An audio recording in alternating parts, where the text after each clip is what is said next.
Revista Espírita de 1858.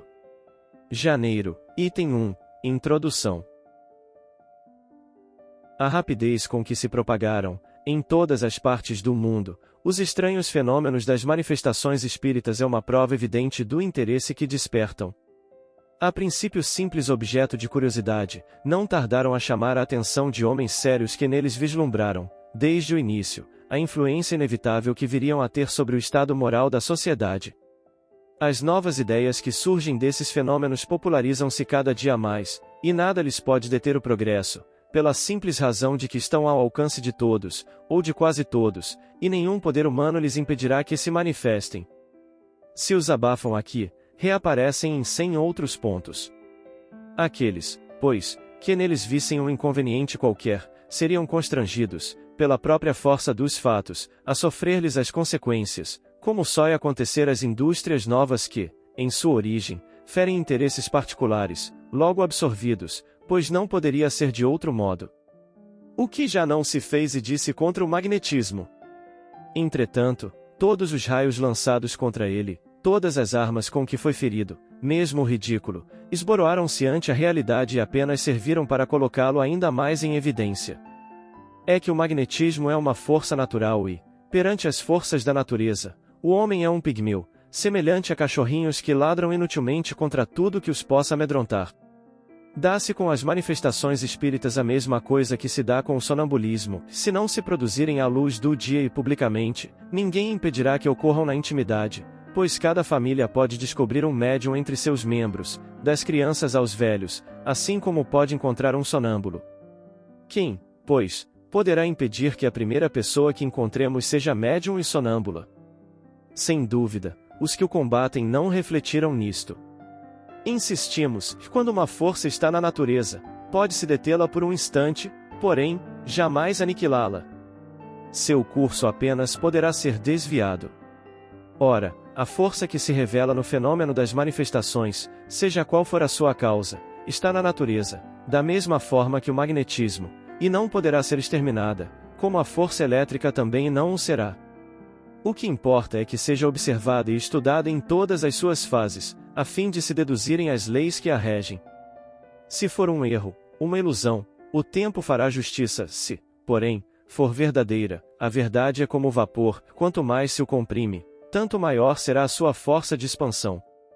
Causa justa admiração que, enquanto na América, somente os Estados Unidos possuem 17 jornais consagrados a esse assunto, sem contar um sem número de escritos não periódicos, a França, o país da Europa onde tais ideias mais rapidamente se aclimataram, não possui nenhum, nota, e até agora só existe na Europa um jornal consagrado à doutrina espírita, o Journal de L.M., publicado em Genebra pelo Dr. Boessinger. Na América, o único jornal em francês é o Spiritualiste de la Nouvelle-Orléans, publicado pelo Sr. Barthes.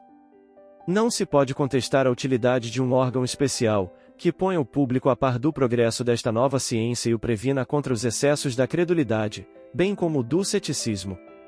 É essa lacuna que nos propomos preencher com a publicação desta revista, visando a oferecer um meio de comunicação a todos quantos se interessam por estas questões, ligando, através de um laço comum, os que compreendem a doutrina espírita sob o seu verdadeiro ponto de vista moral, e a prática do bem e a caridade evangélica para com todos. Se não se tratasse senão de uma coleta de fatos, a tarefa seria fácil, eles se multiplicam em toda parte com tal rapidez que não faltaria matéria, mas os fatos, por si mesmos, tornam-se monótonos pela repetição e, sobretudo, pela similitude. O que é necessário ao homem racional é algo que lhe fale à inteligência. Poucos anos se passaram desde o surgimento dos primeiros fenômenos, e já estamos longe da época das mesas girantes e falantes, que foram suas manifestações iniciais. Hoje, é uma ciência que revela todo um mundo de mistérios, tornando patentes as verdades eternas que apenas pelo nosso espírito eram pressentidas. É uma doutrina sublime, que mostra ao homem o caminho do dever, abrindo mais vasto campo até então jamais apresentado à observação filosófica. Nossa obra seria, pois, incompleta e estéril se nos mantivéssemos nos estreitos limites de uma revista anedótica, cujo interesse rapidamente se esgotasse. Talvez nos contestem a qualificação de ciência, que damos ao Espiritismo. Certamente não teria ele, em nenhum caso, as características de uma ciência exata, e é precisamente aí que reside o erro dos que o pretendem julgar e experimentar como uma análise química ou um problema matemático. Já é bastante que seja uma ciência filosófica. Toda ciência deve basear-se em fatos, mas os fatos, por si sós, não constituem a ciência. Ela nasce da coordenação e da dedução lógica dos fatos, é o conjunto de leis que os regem. Chegou o Espiritismo ao estado de ciência? Se por isto se entende uma ciência acabada, seria sem dúvida prematuro responder afirmativamente. Entretanto, as observações já são hoje bastante numerosas para nos permitirem deduzir, pelo menos, os princípios gerais, onde começa a ciência. O exame raciocinado dos fatos e das consequências que deles decorrem é, pois, um complemento sem o qual nossa publicação seria de medíocre utilidade, não oferecendo senão um interesse muito secundário para quem quer que reflita e queira inteirar-se daquilo que vê. Todavia, como nosso fim é chegar à verdade, acolheremos todas as observações que nos forem dirigidas e tentaremos, tanto quanto nolo permita o estado dos conhecimentos adquiridos, dirimir as dúvidas e esclarecer os pontos ainda obscuros. Nossa revista será, assim, uma tribuna livre, em que a discussão jamais se afastará das normas da mais estrita conveniência. Numa palavra, discutiremos, mas não disputaremos. As inconveniências de linguagem nunca foram boas razões aos olhos de pessoas sensatas, é a arma dos que não possuem algo melhor, voltando-se contra aqueles que dela se servem. Embora os fenômenos de que nos ocupamos se tenham produzido, nos últimos tempos, de maneira mais geral, tudo prova que tem ocorrido desde as eras mais recuadas.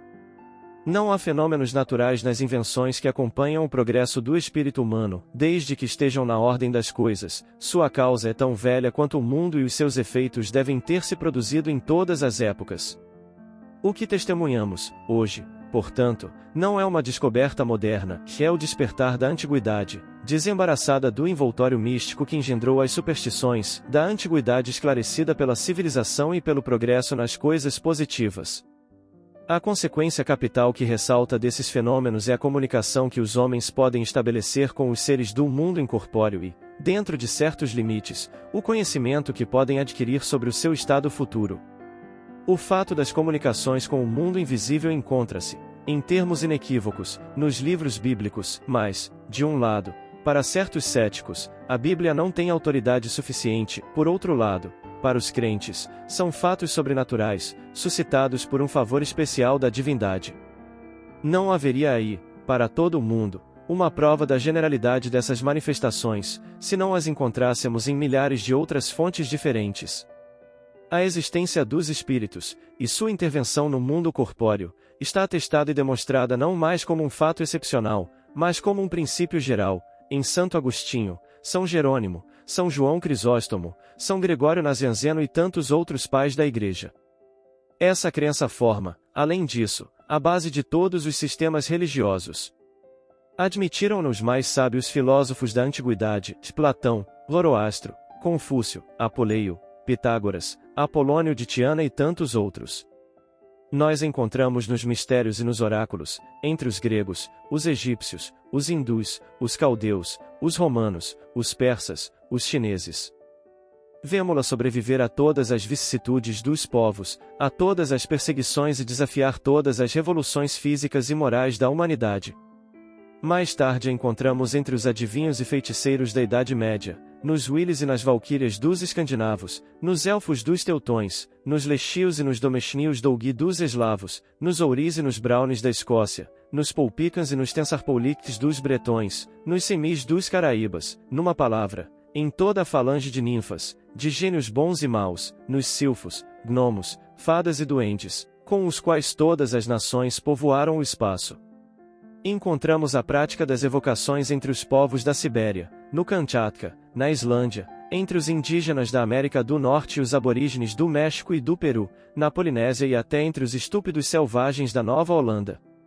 Sejam quais forem os absurdos que cercam essa crença e a desfiguram segundo os tempos e os lugares, não se pode discordar de que ela parte de um mesmo princípio, mais ou menos deturpado.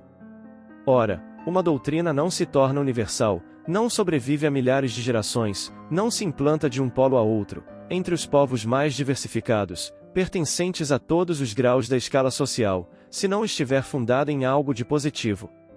O que será esse algo? É o que nos demonstram as recentes manifestações. Procurar as relações que possam existir entre tais manifestações e todas essas crenças, é buscar a verdade. A história da doutrina espírita, de certo modo, é a história do espírito humano. Teremos que estudá-la em todas as fontes, que nos fornecerão uma mina inesgotável de observações tão instrutivas quanto interessantes, sobre fatos geralmente pouco conhecidos. Essa parte nos dará a oportunidade de explicar a origem de uma porção de lendas e de crenças populares, delas destacando o que toca à verdade, a alegoria e a superstição. No que concerne às manifestações atuais, daremos explicação de todos os fenômenos patentes que testemunharmos ou que chegarem ao nosso conhecimento, quando nos parecerem merecer a atenção de nossos leitores. De igual modo faremos em relação aos efeitos espontâneos que por vezes se produzem entre pessoas alheias às práticas espíritas e que revelam, seja a ação de um poder oculto, seja a emancipação da alma. Tais são as visões, as aparições, a dupla vista, os pressentimentos, os avisos íntimos, as vozes secretas, etc. À narração dos fatos acrescentaremos a explicação, tal como ressalta do conjunto dos princípios. A respeito faremos notar que esses princípios decorrem do próprio ensinamento dado pelos espíritos, fazendo sempre abstração de nossas próprias ideias. Não será, pois, uma teoria pessoal que exporemos, mas a que nos tiver sido comunicada e da qual não seremos senão meros intérpretes.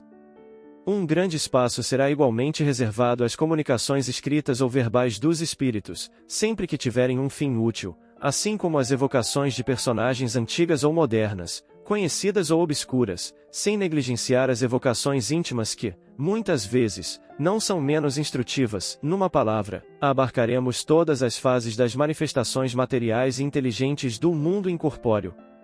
A doutrina espírita nos oferece, enfim, a única solução possível e racional de uma multidão de fenômenos morais e antropológicos, dos quais somos testemunhas diariamente e para os quais se procuraria, inutilmente, a explicação em todas as doutrinas conhecidas.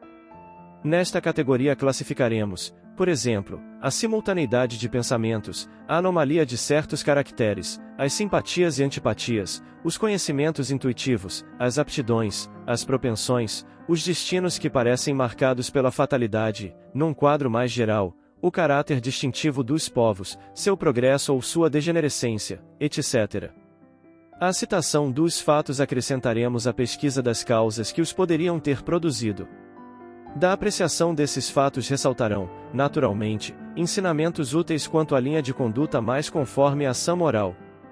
Em suas instruções, os espíritos superiores têm sempre por objetivo despertar nos homens o amor do bem, através dos preceitos evangélicos, por isso mesmo eles nos traçam o pensamento que deve presidir a redação dessa coletânea.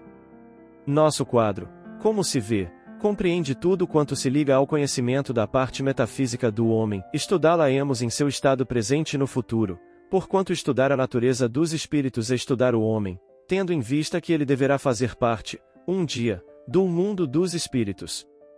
Eis porque acrescentamos, ao nosso título principal, o de Jornal de Estudos Psicológicos, a fim de fazer compreender toda a sua importância. Nota: por mais abundantes sejam nossas observações pessoais e as fontes onde as recolhemos, não dissimulamos as dificuldades da tarefa, nem a nossa insuficiência. Para suplementá-la, contamos com o concurso benevolente de todos quantos se interessam por essas questões. Seremos, pois, bastante reconhecidos pelas comunicações que houverem por bem transmitir-nos acerca dos diversos assuntos de nossos estudos. A esse respeito chamamos a atenção para os seguintes pontos, sobre os quais poderão fornecer documentos. Primeiro, manifestações materiais ou inteligentes obtidas nas reuniões às quais assistirem. Segundo, fatos de lucidez sonambúlica e de êxtase. Terceiro, fatos de segunda vista, previsões, pressentimentos, etc. Quarto, fatos relativos ao poder oculto, atribuídos com ou sem razão a certos indivíduos. Quinto, lendas e crenças populares. Sexto, fatos de visões e aparições. Sétimo, fenômenos psicológicos particulares, que por vezes ocorrem no instante da morte. Oitavo, problemas morais e psicológicos a resolver. Nono, fatos morais, atos notáveis de devotamento e abnegação, dos quais possa ser útil propagar o exemplo. 10ª indicação de obras antigas ou modernas, francesas ou estrangeiras, onde se encontrem fatos relativos à manifestação de inteligências ocultas, com a designação e, se possível, a citação das passagens. Do mesmo modo, no que diz respeito à opinião emitida sobre a existência dos espíritos e suas relações com os homens, por autores antigos ou modernos, cujo nome e saber possam lhes dar autoridade. Não daremos a conhecer o nome das pessoas que nos enviarem as comunicações, a não ser que, para isto, sejamos formalmente autorizados.